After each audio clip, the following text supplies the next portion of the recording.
지난해 6월 10일 명품백 수수 논란이 불거진 뒤 반년 가까이 모습을 드러내지 않던 김건희 씨가 윤석열 당시 대통령의 중앙아시아 방문길에 동행했습니다. 김 씨의 손에는 환경보호 메시지가 적힌 에코백이 들려 있었습니다. 바로 이날 오후 국민권익위원회가 법정 시한을 넘겨 100일 넘게 심의해왔던 명품백 수수 의혹 사건을 갑자기 종결 처리했습니다. 대통령 배우자에 대하여는 청탁금지법상 공직자 등의 배우자의 제재 규정이 없기 때문에 종결 결정하였습니다. 내부 반발이 거셌음에도 표결 처리 끝에 내린 무혐의 종결 처리. 그리고 2달 뒤 이 사건을 담당했던 권익위 국장급 간부가 명품백 수수 사건 처리 결과를 자책하는 유서를 남긴 채 세상을 떠났습니다. 권익위 직원들 한번 만나보고 보세요.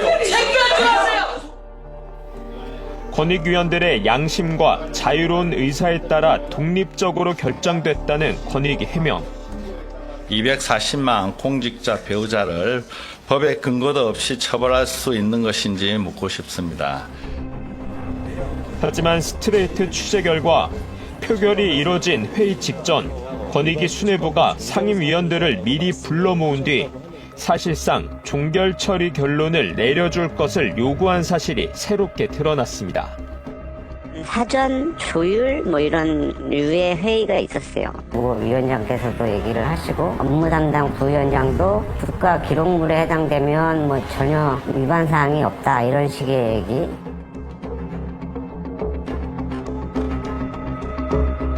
비상식적이라고 볼 수밖에 없었던 국민권익위원회 김건희 씨 명품백 수수 사건에 대한 결론. 윤 전 대통령 당선 뒤 코바나 컨텐츠 사무실에서 이렇게 이 가방을 받는 영상이 전 국민에게 공개된 상태였습니다. 명품백 수수가 문제될 게 없다는 권익위의 결론은 내부 경론 끝에 표결 처리됐는데요. 그런데 스트레이트는 이 표결 처리 직전 권익위원장과 부위원장이 권익위 상임위원들을 따로 불러 모아서 이 사건은 무혐의로 종결 처리해야 한다고 말했다는 당시 참석자의 진술을 확보했습니다. 사실상 결론을 무혐의 종결 쪽으로 유도했다고 볼 수 있는 겁니다. 김건희 씨의 명품백 수수에 대한 윤석열 전 대통령의 입장. 이른바 이 파우치. 네네. 외국 회사 조만한 백이죠. 네. 대통령이나 대통령 부인이 어느 누구한테도 이렇게 박절하게 대하기는 참 어렵습니다. 그리고 권익위의 결정 역시 면회부였습니다. 비판이 쏟아지자 권익위는 위원들의 자유로운 의사에 따른 결정이었다며 전원위원회 회의록을 공개했습니다. 공개된 회의록을 살펴봤습니다. 공적인 행사 자리에서 만난 게 아니기 때문에 대통령 기록물로 보긴 어렵다. 뇌물성으로 볼 여지가 충분하고 알선 수재 구성 요건도 외형적으로 갖췄다. 이렇게 무혐의 종결 처리에 반대하는 의견이 거셌습니다. 화면을 통해서 봤지 않습니까? 거기에서 앉아서 받았고 그다음에 언론에서 보게 되면은 청탁 내용도 지금 나와 있고 그러면 수사기관에서 수사권을 가지고서 수사를 해라 이렇게 넘기는 게 권익위의 정상적인 역할이죠. 그러자 정승윤 부위원장이 나서서 반박합니다. 청탁금지법상 배우자 제재 규정이 없기 때문에 수사 필요성이 없고 수사를 할 수도 없다. 명백하게 종결이라고 말합니다. 1시간 넘반도록 의견이 좁혀지지 않자 결국 표결이 이뤄졌습니다. 결과는 종결 9표, 수사기관에 넘기자는 의견이 6표였습니다. 특히 윤 전 대통령과 독사 최고에 대해서는 8대7, 즉 종결에 반대하고 수사기관에 넘기자는 의견이 불과 1표 차이로 밀렸습니다. 스트레이트 취재 결과 명품백 사건 결론을 내리기 위한 전원위원회가 열리기 약 2시간 전 위원장과 부위원장이 상임위원들을 따로 불러 모았던 것으로 확인됐습니다. 권익위 위원은 위원장과 부위원장을 포함한 상임위원 7명, 비상임위원 8명, 모두 15명으로 구성되는데 상임위원 7명이 따로 모인 겁니다. 이 모임에 참석했던 상임위원은 스트레이트의 당시 상황을 자세히 설명했습니다. 오찬은 뭐 위원회 정무직들하고 그다음에 상임위원들하고 오찬을 했고요. 오찬 끝나고 위원장실에서 타임을 했어요. 전원위원회를 바로 앞두고 이렇게 상임위원들을 따로 불러 모은 적은 과거에 없었다고 합니다. 얘기를 이제 이끌어낸 건 유철한 위원장이 그렇게 했을 거예요. 바로 정승윤 부위원장이 명품백 사건은 무혐의 종결이 맞다는 취지의 말을 이어갔다고 합니다. 담당 부위원장은 아마 그 최재형 목사를 그런 식으로 생각을 해서 이제 외국인으로부터 받은 선물일 경우에 국가 원수나 배우자가 그게 이제 국가 기록물로 바로 되기 때문에 그거는 무슨 뭐 청탁금지법 위반 소지가 없는 그냥 종결 사안이다. 아무 문제될 게 없다. 이런 식의 얘기를 이제 먼저 하는 거예요. 사실상 무혐의 종결 결론에 따라달라는 뜻으로 받아들여졌다고 합니다. 우리 내부 여기 상근하는 내부 정무직들하고 상임위원들간끼리만 있었던 자리라 이거 우리가 이렇게 해서 거의 종결을 확정시켜 놓고 회의를 진행을 하면 분명히 이거 문제될 소지도 있을 것이다. 속으로 이제 그렇게 생각이 됐죠. 정승윤 부위원장은 곧이어 열린 전원위원회에서도 같은 취지의 발언을 했고 티타임 때 모였던 상임위원 7명 중 6명이 종결 결론에 손을 들면서 결국 사건은 무혐의 종결로 마무리됐습니다. 스트레이트는 전원위원회 회의를 불과 2시간여 앞두고 일종의 표단속을 한 건 아닌지 유철한 국민권익위원회 위원장을 찾아가 물었지만 그런 일 없었다고만 답했습니다. 김건희 명품백 그 사건 처리하면서 회유도 있었다라는 논란도 있거든요. 예, 이러시면 안 돼요. 그런 의혹도 있는데 거기에 대해서 한 말씀만 좀 해주시죠. 그건 말도 안 되는 저기를. 예. 현재 대학 교수로 재직 중인 정승윤 전 부위원장도 찾아가 만났습니다. 정 전 부위원장은 사전 티타임 발언에 대해 처음에는 기억이 전혀 안 난다고 했다가 질문이 계속되자 사안을 설명하는 자리였다고 말했습니다. 회의를 하면 회의의 취지에 대해서 내용이 이렇다 하고 설명을 하는 거지 제가 누구한테 무슨 지시를 합니까, 위원장? 교수실에서 나올 때를 기다려 다시 한번 정확한 사실 확인을 요청했지만 위원장의 지시에 따라 설명만 했을 뿐이라고 답했습니다. 아니 그 청탁금지법 위반 소지가 없는 종결 사안이다라고 말씀을 하셨다고 하는데 교수님 그러면은 그게 사전 회유가 아니고 그럼 뭐가 됩니까? 그날 아무 말 안 했다니까요, 제가. 아니 아까는 기억 안 난다고 하다가 설명했다고 하셨잖아요. 그러니까 제가 있잖아요. 기억 안 나는데 만약에 그런 이야기를 했다면은 위원장님이 회의하는 거니까 그래 어떻게 되는 건지 설명하라 하면 설명해야 될 거 아닙니까? 명품백 사건을 종결 처리하고 한 달 뒤 권익위는 이재명 당시 민주당 대표의 헬기 이송엔 특혜가 있었다고 결론 내렸습니다. 지난해 1월 이재명 민주당 대표는 부산에서 목 부위를 흉기로 피습당한 뒤 부산대병원에서 소방 헬기를 타고 서울대병원으로 긴급 이송됐습니다. 이게 특혜라는 신고가 접수되자마자 권익위는 조사를 시작했고 김건희 씨 명품백 수수 사건과는 달리 조사 착수 사실을 별도로 브리핑하기까지 했습니다. 국민권익위원회는 해당 사건에 대한 높은 국민적 관심과 알 권리를 고려하여 신고에 공개하기로 신고 접수 및 조사 착수 사실을 국민에게 권익위는 소방 헬기를 동원한 부산 소방재난본부 직원들과 부산대병원, 서울대병원 의사들이 공무원 행동 강령을 위반해 당시 이재명 대표에게 특혜를 줬다고 발표했습니다. 부산대병원에서 서울대병원으로의 전원, 119 응급 의료 헬기 이용 과정에서 행동강령 위반 사실을 확인하여 감독기관 등에 각각 위반 사실을.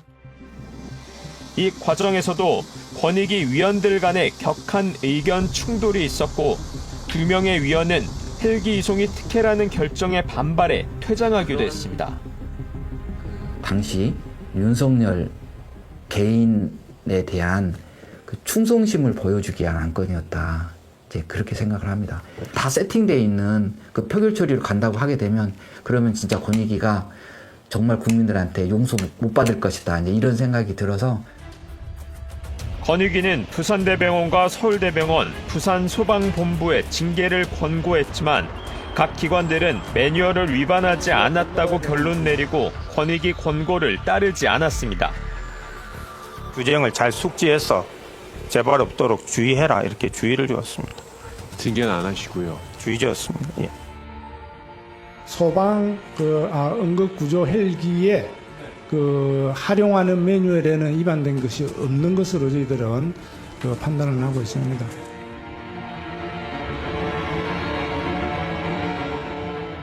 김건희 씨 명품백 수수는 그대로 종결, 이재명 대표 헬기 이송은 특혜 결정.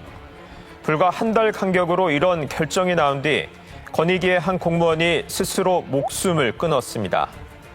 스트레이트가 이 공무원이 남긴 유서 그리고 숨지기 직전 주변 지인들과 나눴던 대화 내용을 자세히 취재한 결과 명품백 수수 사건 결론에 대해 괴로워했던 심경이 그대로 담겨 있었습니다.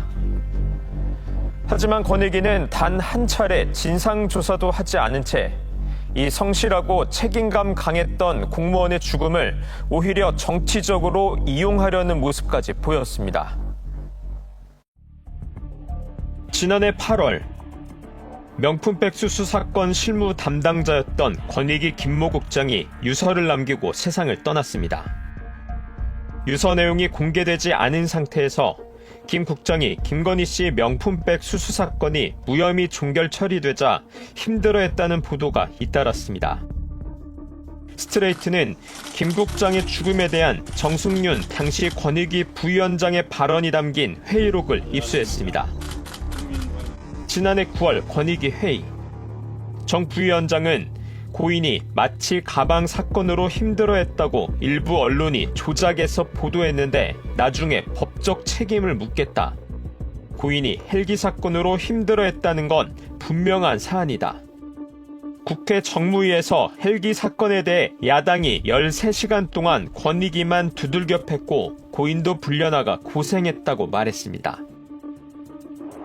고인의 죽음은 김건희 씨 명품백 수수 사건이 아닌 이재명 대표 헬기 이송과 관련이 있다는 주장을 펼친 겁니다. 고인이 헬기 사건으로 매우 힘들어했다는 것은 분명한 사안이고 야당 의원들 전부 고소 고발 다 할 것이다. 그 말을 하셨는데 사실입니까? 예, 그렇습니다. 하지만 올해 8월 김 전 국장이 남긴 유서 형식의 메시지가 공개됐습니다. 스트레이트는 유족의 허락을 받아 이 메시지 전체를 확보했습니다. 고 김 전 국장은 자기 자신에게 보낸 카카오톡 메시지에서 지난 20년간 만든 제도를 제 손으로 망가뜨렸다. 이젠 뒤늦은 후회라고 적었습니다. 이어 가방건 외의 사건들은 결과가 선에 겨 나왔다고 자부한다. 그리고 숨지기 바로 전날에는 가방건과 관련된 여파가 너무 크다. 제 잘못은 목숨으로 치르려 한다. 그 방법뿐이라고 남겼습니다. 김 전 국장은 또 명품백 수수 사건의 무혐의 종결에 반대하며 소수 의견을 냈던 한 권익위원에게 권익위 모든 사람이 다 종결이란 결과에 동의하지 않는다는 모습 보여주셔서 정말 감사하다는 문자를 보내기도 했습니다. 김 전 국장이 김건희 씨 명품백 수수 사건이 무혐의 종결 처리된 사실이 부당하다고 생각했고 이 때문에 괴로워했다는 걸 단적으로 알 수 있습니다. 김 전 국장과 친분이 두터웠던 이지문 한국청렴운동본부 이사장. 지난 92년 노태우 정권 시절 군대에서 병사들에게 여당 후보를 찍을 것을 강요했다고 폭로했던 이지문 중위. 바로 그 인물입니다. 이지문 이사장은 김 전 국장이 숨지기 전 전화통화에서 죄송하다는 말을 반복했다고 밝혔습니다. 그때 막 종결 처리되고 나서였잖아요. 그러니까 죄송하다.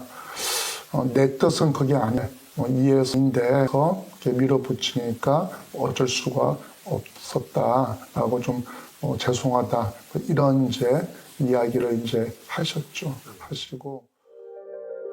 숨지기 이틀 전에는 이 이사장에게 최근 실망을 드리는 것 같아서 송구한 마음입니다. 참 어렵네요. 심리적으로 힘드네요. 라는 문자를 보냈습니다. 또 친구에게도 고마워. 나하고 상관없이 우리 권익위 개선해 주세요라고 응원하는 메시지를 남기기도 했습니다. 새벽에 아침 일찍 전화가 왔는데 되게 좀 힘들어하고 내가 조금 어떻게 보면 이용당했다라는 약간 그런 느낌이 있었던 것 같아요. 김 전 국장의 사망은 이재명 대표 헬기 이송건에 대한 당시 야당의 공격 때문이라는 취지로 발언했던 정승윤 전 권익위 부위원장. 이 발언에 대한 입장을 물었지만 잘못을 인정하지 않았습니다. 이제 건을 국정 헬기사 씹어서 또 말씀을 하셨잖아요. 회의록 보니까. 그 사건도 포함해서 다 힘들었다고 했습니다. 우리가 엄청 힘들었거든요. 우리가 다. 그만하시죠. 정말 저도 고통스럽습니다. 김 전 국장의 죽음 이후 단 한 번의 진상조사도 하지 않았던 권익위. 돌아가신 한 말씀만 국장님 좀 해주시죠. 아무 말씀 없으신가요? 안타까운. 김 전 국장은 유서에서 자신이 몸담았던 권익위 수뇌부를 향해 이런 글을 남겼습니다. 위원회에 이러한 상황이 언제부터 시작되었는지 현직자와 지금은 나가신 분들 모두 차분히 고민하여 주십시오. 이것은 저의 마지막 부탁입니다. 류일임 전 방송통신심의위원장이 가족과 지인을 동원해 MBC 등 윤석열 정권에 비판적이었던 언론을 심의해달라고 민원을 제기했다는 의혹. 스트레이트가 당시 회의록을 분석한 결과 류일임 전 방심위원장은 민원인이 가족인지를 밝히기 위해 가족 증명서를 제출해달라는 요구에 끝까지 응하지 않은 것으로 나타났습니다. 권익위는 가족관계 증명서를 확보하려는 시도는 더 하지 않고 진술이 일치되지 않아 결론을 못 내리겠다며 사건을 방심위로 되돌려보냈습니다. 참고인들 간 그리고 방심위원장의 진술이 일치하지 않아 이첩 대상인지 또는 종결 처리 대상인지 명백하지가 않으므로 방심위에 송부하기로 결정하였습니다. 그리고 오히려 민원인의 개인정보를 유출했다며 공익신고자를 경찰에 수사 의뢰했습니다.